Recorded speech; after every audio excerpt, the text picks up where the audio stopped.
Hi, I'm Mary Jane Theis. I've worked in our state's courtrooms for nearly 40 years. I currently serve as a justice on the Illinois Supreme Court. I've dedicated my professional life to being a judge and to a simple but critical cause, making sure that people are treated fairly in our courtrooms and have a real opportunity to have their voices heard.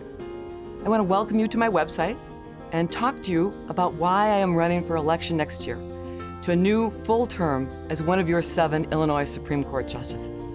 My passion for justice didn't start when I put on a judge's robe for the first time. It started well before I chose law as my profession. I grew up as the only daughter of a man I admired most in the world. We lived in a modest apartment by Wrigley Field, but my father helped lead some of our state's biggest civil rights battles of the 1950s and 60s as a state representative and then as a judge. I remember watching my father speak on the floor of our state house battling for social justice. And I remember sitting in his courtroom, watching as he treated each and every person who stood before him with dignity and respect. It was these values and this commitment to public service that led me to study law.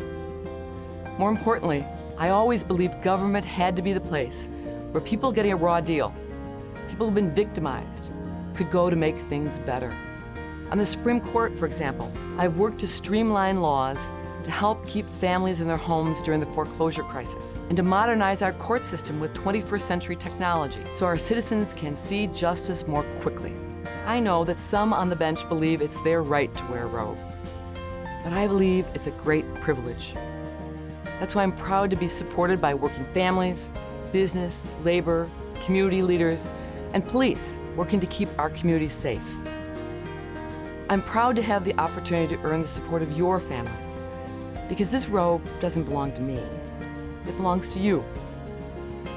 My job as your Supreme Court Justice is a sacred trust, and I thank you for putting your trust in me.